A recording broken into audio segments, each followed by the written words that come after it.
friends. I deduce that you're back for more book talk videos.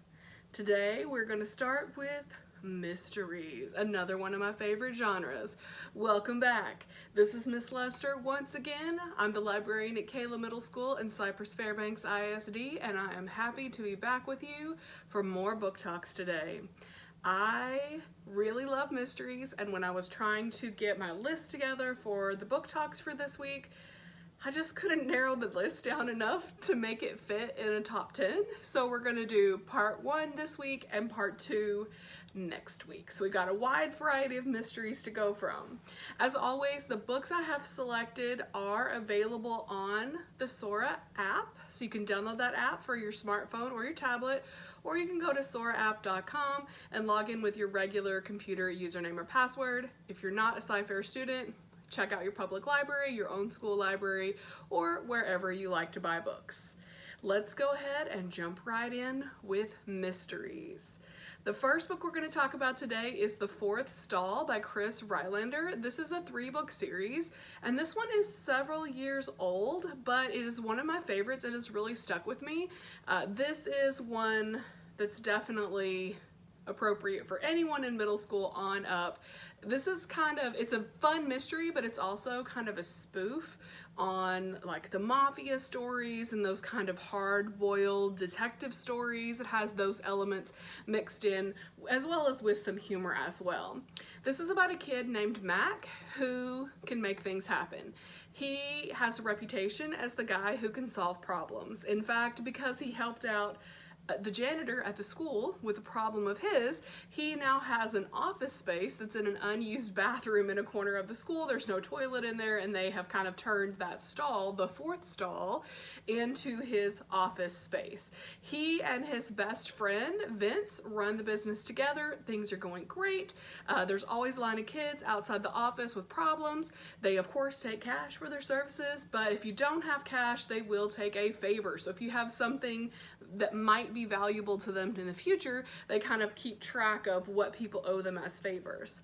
And with the money, their plan is to get tickets to the World Series because they're assuming that the Chicago Cubs will make it to the World Series every year. So they're just saving that money so they can go to the World Series.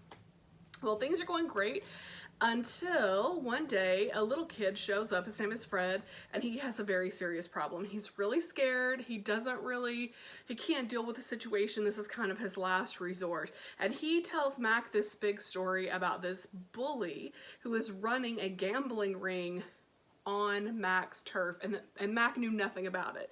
And of course, at first he's kind of dismissive because he's like, there's no way something could be happening here that I don't know about. And secondly, he doesn't believe it because the bully is like a legend. Like, people have been telling stories about this kid or this person for years, and nobody really has evidence that he really exists. But Fred insists that Staples is a real person, and that if he does not pay back his gambling debts or, solve the situation, he's gonna be in a lot of pain. So Mac and his friend Vince decide to take the case, and they go out to investigate.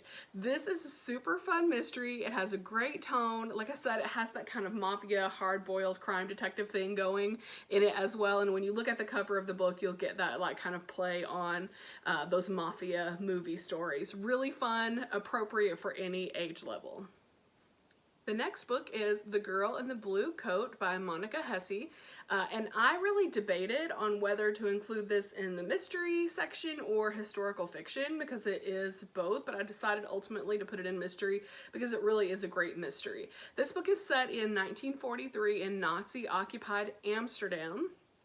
So it is set during the Holocaust, World War II era, and it's about a girl named Hanukkah who's a black market supplier. So during war times, everything was strictly rationed. There was not a lot of access to anything, and if your country was controlled by the Nazis, then rationing was even more severe. And so Hanukkah's job is to find these kind of contraband items, things like lipstick, hose, sugar, and sell them to people, of course, for a profit. Now, she works for somebody else. She's not in business for herself. She's kind of a runner for someone else. Well, one day she shows up at Mrs. Jansen's house, and Mrs. Jansen is one of her regular customers, but today she doesn't want her to find sugar or lipstick. She wants her to find a person. There is a girl named Miriam, who had been in Mrs. Jansen's house. She's the only survivor of a Jewish family. The rest of her family has been killed, and Mrs. Jansen has been hiding Miriam. Well, one day she came home and Miriam was missing, and she's been gone for several days. There's really nowhere she could go, and so Mrs. Jansen is desperate to find her if she is still alive. Now, Hanukkah doesn't really want to do it because that's super dangerous. Working for the black market is like a little bit dangerous, but really she gets like a lot of kickbacks. Her family gets a lot of luxury items and things that they wouldn't normally have access to. So it's a big deal for her to agree to participate in this, but eventually she does. And as she starts investigating and learns more about Miriam, she really starts to kind of connect with her as a person, and she becomes really personally invested in finding her. And this search eventually leads Hanukkah to an underground resistance movement, which is even more dangerous. I mean, this could be something that could end in her death or end in sending her to one of the camps. And she really has to decide, you know, is it worth it? Should I continue? Should I get involved with these people? Should I continue the search, or should I just give up and go home and live in my own comforts that I have, even though we're Nazi occupied right now? This book is so good. Like, it's one of my favorite historical fiction books, but it's also one of my favorite mysteries. There are plenty of clues and twists and turns, and there's so much suspense in the story, and you will really become emotionally invested in the story, even though you really don't see Miriam in real life. For most of the story, you really will feel this emotional connection to her. The author did a great job of making her a real person. I'd highly, highly recommend this one. If you're into World War II stuff, even if you're not, it's a great mystery. Everyone should read this one. The next book on our list is 3 Times Lucky by Sheila Turnage. There are 4 books in this series. It's the Tupelo Landing series. This is a super fun mystery with lots of twists and turns and hidden clues, and it's set in Mississippi, so it has, of course, lots of crazy, quirky characters. It's about a girl named Mo, whose life has always been a mystery. She doesn't have any idea who her birth parents are or where she came from. She washed up on the shore of the river with a man named the Colonel. He found her and saved her. She was just a baby. He has amnesia. He can't remember anything about his life before. The first thing he remembers is being on the banks of the river, hearing Mo crying, pulling her out of the water. So she's lived with him ever since. Now she and the Colonel and Miss Lana own and operate a restaurant, and they live in the back of the restaurant, and that has been her life. She's very happy. She loves the Colonel. She loves Miss Lana. She has great friends. She loves everything. She's totally happy. Until one day, an FBI, or a detective, named Joe Starr shows up investigating a murder, and he thinks that the Colonel had something to do with it. Mo is shocked. She does not believe there's any way that the Colonel could be involved in any kind of murder.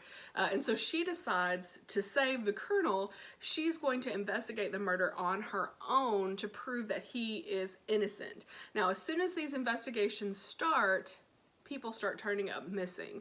So it seems like there really is a killer in their town, but Mo doesn't believe it's the Colonel. She believes it's somebody else, and she really wants to prove that it's true. Mo also has been writing letters to her birth mother her whole life. Because she was found in the river, she'll write letters and put them in a bottle and throw the bottle into the river, hoping that one of these letters will eventually reach her birth mother. I love this book. It's a great series. This is a middle grade one, so it's appropriate for all ages, and there are 4 books in the series, so you can just go straight through. All the books are out. This will give you some good quality reading, one to the next, to the next, to the next. The next book on our list is a trilogy, and the 3rd book just came out. The first one's called Truly Devious. That's the name of the trilogy as well. It's by Maureen Johnson. This one is probably more like 7th grade and up, maybe not for 6th graders. It does have some language and things in it. But this is a great mystery with so many twists and turns. So what the story is there are 2 different plot lines to the story, and they go back and forth. So in 1936, there was a man named Albert Ellingham who had built this mansion and a school up in the mountains in Vermont. And his goal was to bring all these like gifted children to the school and give them like kind of free educational reign, just to see what they could do, see what they could accomplish, see what they could create together. What ended up happening is there's a combination of these like gifted children and also kind of children of his friends, the wealthy elite. So there's kind of a mixture of kids, but the cool thing about this school is nobody has to pay tuition. If you are accepted to Ellingham Academy, there's no tuition. The school completely pays for everything. It's completely free, which is pretty awesome. Well, the first year that the school is open, Ellingham's wife and daughter are kidnapped. And the only clue is a letter with made with pictures cut out of magazines and signed "Truly Devious." So Ellingham is desperate, of course, to find his wife and his daughter. Eventually, his wife's body and the body of a student from the academy appear, but his daughter is never found. So that's in 1936. In the present, you have Stevie Bell, who is obsessed with the case. She's obsessed with true crime in general, but she's really obsessed with solving this Ellingham case. It's been almost 100 years and no one has ever been able to solve the mystery of what happened. Who was the kidnapper, who was the killer, and whatever happened to Iris Ellingham, the baby, the daughter. So Stevie finds out about Ellingham Academy online, applies, and is accepted. She's super excited because this is her opportunity to solve this crime. Also, she's super excited because she really does not get along with her parents at all. They have kind of different philosophies of life, and she just is frustrated because she can't be the person her parents want her to be. They kind of want her to be a normal girl, not a girl who's obsessed with murder. But that's who she is. You gotta be you, right? So she goes off to school, and when she gets there, it's pretty awesome because people don't think she's a freak because of her obsession.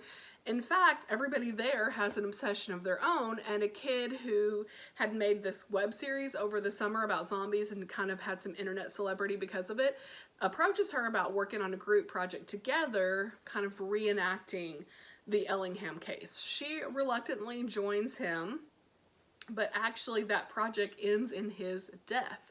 At first they think that it's an accident, but then as the clues come out, it seems more likely that maybe there's something more sinister involved, and of course Stevie starts investigating that mystery as well as the Ellingham mystery. Now, I will tell you this, book 1 and book 2 end on total cliffhangers. Like you're reading along, and all of a sudden you're like, wait, there are no more pages in this book, which is kind of frustrating. However, all 3 books are out. The 3rd book just came out this year, and they're all in Sora, so you can just go in and read straight through as if it were one story if you want to. If you like a good mystery, you will love this book. I love how the 1936 mystery paces along next to the present day mystery. I love how they intertwine and have elements in common. So great. So many cool clues and like mystery elements. There's secret tunnels. There's an attic full of stuff from 1936. This is just a great book if you are a mystery lover. If you love detective fiction, you will definitely enjoy this one. But like I said, this one probably is a little more mature, maybe 7th grade and up. Next, we have one of my favorite middle grade mystery series. This is the Fun Jungle series by Stuart Gibbs. The first book is Belly Up, and these books are about a boy named Teddy Fitzroy. He has grown up in Africa with his parents. His mother is like the world's foremost primatologist, and his dad is a wildlife photographer. And this rich guy decides he's gonna build this kind of zoological park. It's not really a zoo because he's taking these great efforts to make it more natural for the animals who live there and to make it like this experience, more than a zoo, something amazing. And because of this, his parents kind of get lured away to work at Fun Jungle, and they actually live on the property. So everyone who works at Fun Jungle, if they want to, has housing provided kind of behind the park, and that's where Teddy lives with his parents. This also gives him kind of free reign of the park, because everybody who works at the park and who has children gets like free admission whenever they want. And so Teddy kind of ends up running the park while his parents are working. He's everywhere, into everything, investigating everything, and learning about all the animals. Well, before the park opens, they started this whole publicity thing using a hippopotamus as like their mascot figure, and Teddy is just laughing at them because he's like, y'all are so stupid. If you knew anything about hippopotamuses, you would know that that is a terrible mascot. Hippopotamuses are not nice. They're very aggressive, they're very angry, and they can store up their poop and use it as a weapon. Yes, they can shoot their poop, like poop shot across the room. That's not good for the mascot of a zoo, right? Nobody wants to have hippopotamus poop shot at them. So he knows this is not going to end well, but he's kind of just laughing about it as it goes. Well, soon the hippopotamus ends up murdered. They come into the zoo one morning, they come into Fun Jungle, and he is dead in his enclosure. And so Teddy decides he's gonna try to figure out who killed the hippopotamus, because he does not believe that it was just a natural death. And so he starts to investigate. So the investigation is super fun and super gross. There is a park security officer named Marge who is in all the books. She is super ineffective. She's like the comic relief of all the books. She just can't ever do anything right. And of course she hates Teddy because he always seems to be able to figure everything out. So they are kind of like arch rivals, enemies in the story. This book does have one of the most disgusting scenes I have ever read in a book in my life.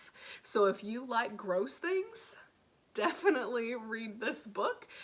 Teddy sneaks into the necropsy, which is what you call an autopsy if it's on an animal, for the hippopotamus, which has been dead for a couple of days. Yes, I read this book many years ago, and that scene still is fresh and clear in my mind, and it's super gross. This book is so good. I love this series. This is one of the few series where I will read every single book when they come out. In fact, another book has recently come out and I'm totally gonna read it because I love them. Each book kind of features a different animal. Most of them, it's sort of like an animal kidnapping situation, not a murder. But what's cool is in each book, you really get a lot of facts and information woven into the story about the animal, so I enjoy that.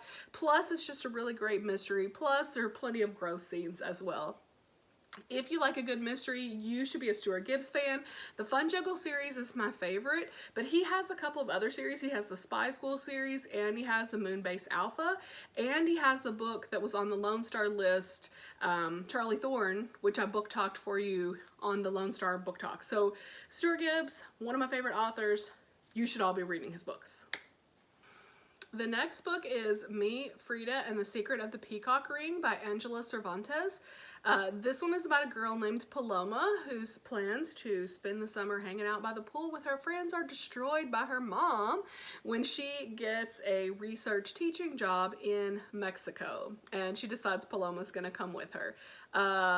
Which should be a great opportunity, and her mom thinks it is, but Paloma is like, you're dragging me away from all my friends. I have no desire to go to Mexico.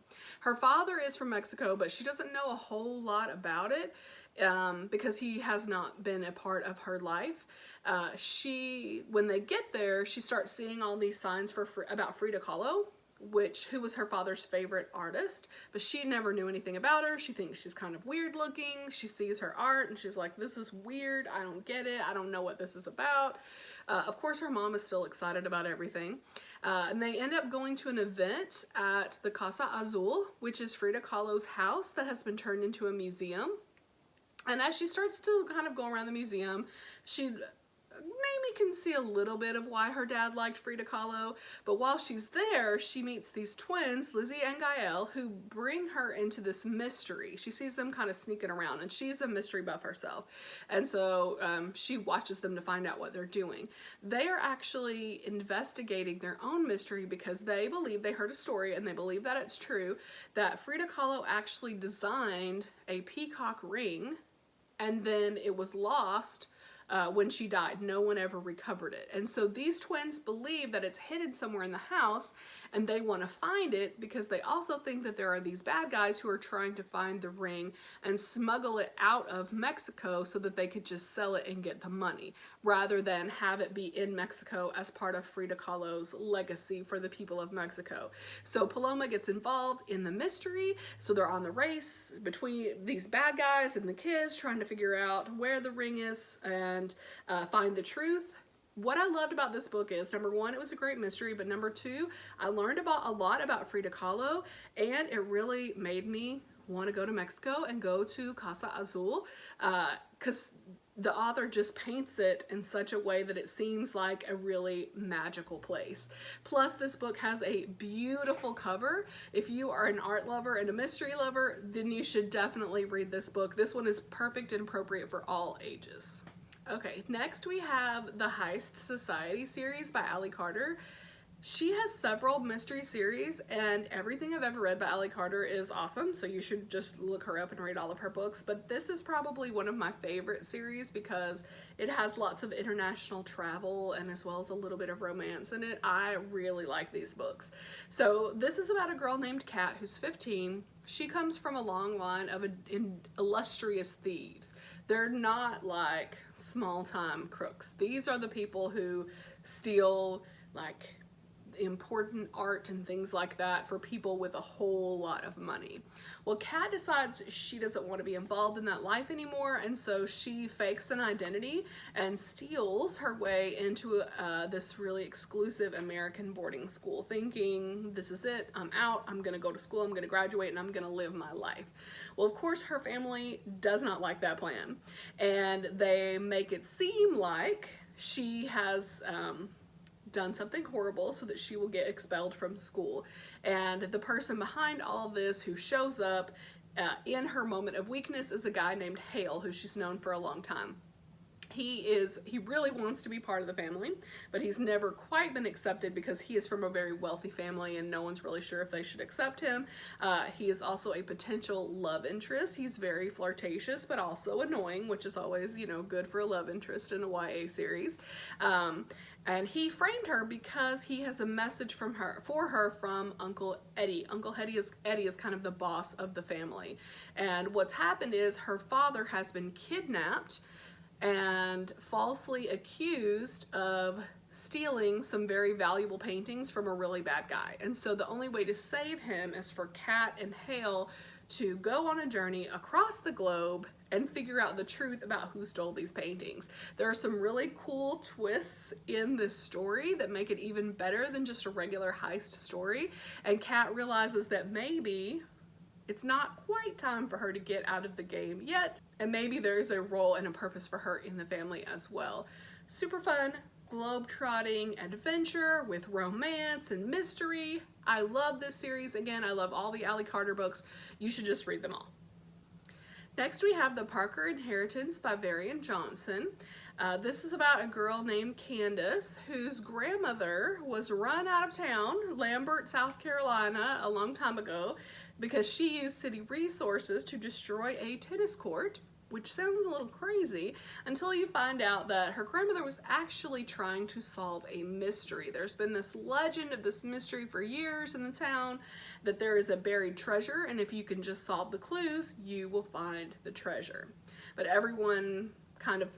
most people really think that it's not true, and there are a lot of hard feelings about Candace's grandmother, and everybody thinks she's a joke at best.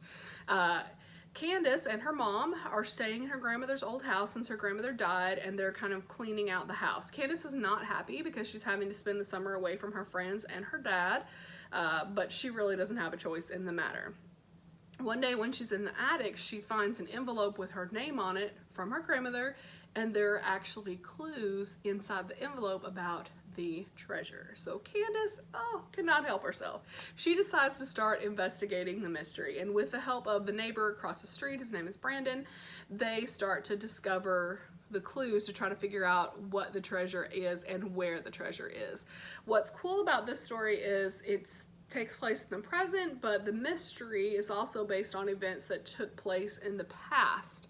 And so the events from the past are taking place at the same time, and so you're meeting all these characters from the history of the town, and you're learning about segregation and racism and how all the different families and communities kind of dealt with that and how it's interwoven in the fabric of the town. This is a really good puzzle mystery. When I ask if kids want a mystery, I always say, what kind do you want? Murder, kidnapping, or puzzle? This is a puzzle mystery, meaning nobody's been kidnapped, there's no murder, but there are all kinds of clues that you have to put together to solve a problem. So if you like a puzzle mystery, you'll definitely enjoy this one, The Parker Inheritance by Varian Johnson. The next book is Jackaby by William Ritter. There are 4 books in this series. This is a super fun mystery.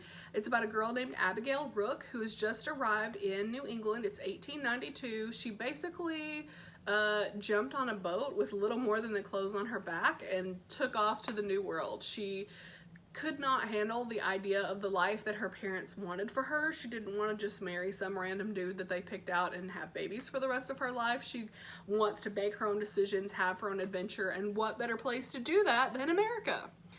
So she gets to the New England, she has no money, and she's all kind of on her own. She sees an ad for a detective named R.F. Jackaby, who calls himself Jackaby, who wants an assistant, and she shows up because she basically has no other choices. She has no skills, and she becomes involved with Jackaby as his assistant.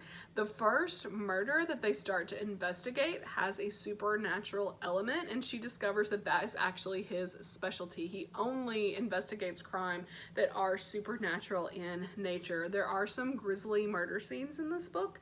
The police are stumped by this first murder. They kind of think Jackaby is a joke, but also they don't really know where else to take the investigation, and that's how Jackaby and Abigail kind of stay involved in the investigation. I really enjoyed this book. If you liked Sherlock, the Benedict Cumberbatch Sherlock, and if you're a Doctor Who fan, this is like Sherlock, Doctor Who mixed together. I like that Abigail and Jackaby have more of like that doctor-companion relationship. So they're more like equals. Obviously he knows more about supernatural investigation, but he does not treat her any differently than he would a male assistant in the story, which is pretty awesome. Love these books, really, really good. The last book for today is The Van Gogh Deception by Deron Hicks. This is a fun kidnapping, caper, amnesia mystery. So in this book, it's a cold December afternoon and a boy is sitting alone in the National Gallery. He can't remember who he is or how he got there. There's a name written inside his jacket. It says Arthur, and so everybody starts calling him Arthur. His foster mother, who is a social worker, and her daughter Camille take him home from the museum. They decide to start calling him Art, and the next day they go back to the museum to see if it will jog his memory, if there's something he can remember about his past. Well, that doesn't happen. He doesn't remember any personal details, but it quickly becomes clear that he is an art expert. Like, he has far more art knowledge than any 12-year-old would normally have, which adds to the mystery. Well, as he and Camille are kind of wandering around the museum, they realize these bad guys are following them. And so they try to escape. They become part of an attempted kidnapping plot. All kinds of crazy stuff starts to happen. They're running all over Washington, D.C., trying to solve the clues about who Arthur is and why someone would want to kidnap him before they get trapped by the bad guys again. Super fun mystery with lots of art, information, and knowledge. Lots of important scenes in Washington, D.C. come up in the story. And if you read this book with a smartphone, there are QR codes throughout the book where if you scan the code, it will take you to the piece of art or the building that they're talking about in the story. So you get the visual as well as the description in the book. If you don't have a smartphone, it's fine. You'll be okay without it. But it just adds another cool layer of information to the story. All right, that's our list for today. Don't forget to come back next week for part 2 of our mystery and detective stories. I hope that you all have a great day and that you're finding some time to read. Remember, you can download the Sora app on your smartphone or tablet, or go to soraapp.com and log in with your computer username or password. Happy reading, everybody. Bye.